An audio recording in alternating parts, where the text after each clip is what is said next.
Dears, ഇന്ന് ഞാൻ ഉണ്ടാക്കാൻ പോകുന്നത് ഒരു നെത്തോലി ഫ്രൈ ആണ്. നെത്തോലി പറഞ്ഞാൽ നിങ്ങൾക്ക് അറിയാലോ, നെത്തോലി ചെറിയ മീനല്ല.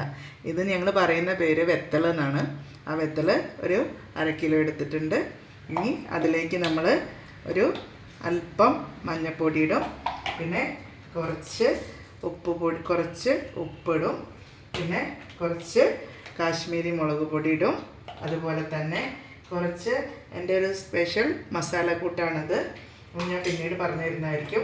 പിന്നെ ഇഞ്ചി വെളുത്തുള്ളി പേസ്റ്റ് ഞാൻ പറഞ്ഞല്ലോ, ഇതൊക്കെ എൻ്റെ അടുത്ത് റെഡിയാണ്. കുറച്ച് ചെറുനാരങ്ങയുടെ നീരാണ്. അതുപോലെ തന്നെ കുറച്ച് വെളിച്ചെണ്ണ ഒഴിക്കും.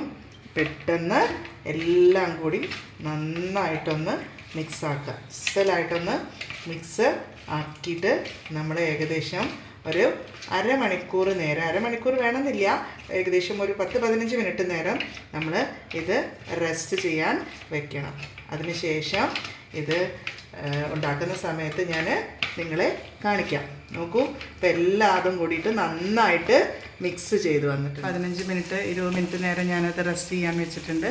ഇനി ഞാനൊരു പാൻ അടുപ്പത്ത് വെച്ചിട്ട് അതിലേക്ക് കുറച്ച് വെളിച്ചെണ്ണ ഒഴിക്കുന്നുണ്ട്. കുറച്ച് വെളിച്ചെണ്ണ ഒഴിച്ചു. അതിനുശേഷം കുറച്ച് കറിവേപ്പില നന്നായിട്ടിട്ടുണ്ട് കേട്ടോ. കറിവേപ്പില ഇടുന്നത് എന്തിനാണെന്ന് വെച്ചാൽ ഒട്ടും തന്നെ ആ മീൻ ആ പാത്രത്തിൽ ഒട്ടിപ്പിടിക്കില്ല. നേരത്തെ അതേപോലെ തന്നെ ഞാൻ കുറച്ച് ചെറുനാരങ്ങയുടെ നീര് ഒഴിച്ചിട്ടുണ്ടായിരുന്നു, അതും ഇതിന് വേണ്ടിയിട്ട് തന്നെയാണ്. കുറച്ച് ഓയിൽ ഒഴിക്കുന്നുള്ളൂ കേട്ടോ. അപ്പോൾ കറിവേപ്പില ഇതിലിട്ടിട്ടുണ്ട്. ഇത് നന്നായിട്ട് ഒന്ന് പൊട്ടും. കുറച്ച് വെള്ളം ഉള്ളതുകൊണ്ടാണ്, അത് കഴുകിയിട്ട് വാരാൻ വെച്ചതായിരുന്നു, അതുകൊണ്ടാണ്. ഇനി അതിലേക്ക് നേരത്തെ എടുത്ത് വെച്ചിട്ടുള്ള മീൻ ഞാനിടുകയാണ്. നെത്തോലി മീനിടുകയാണ്.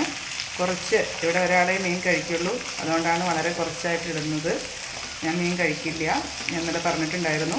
അപ്പോൾ തീർച്ചയായിട്ടും നിങ്ങളും ഇതേപോലെ ഒന്ന് ട്രൈ ചെയ്ത് നോക്കണം. അപ്പോൾ ഇത് ഞാൻ അടുപ്പത്ത് വെച്ചിട്ടുണ്ട്.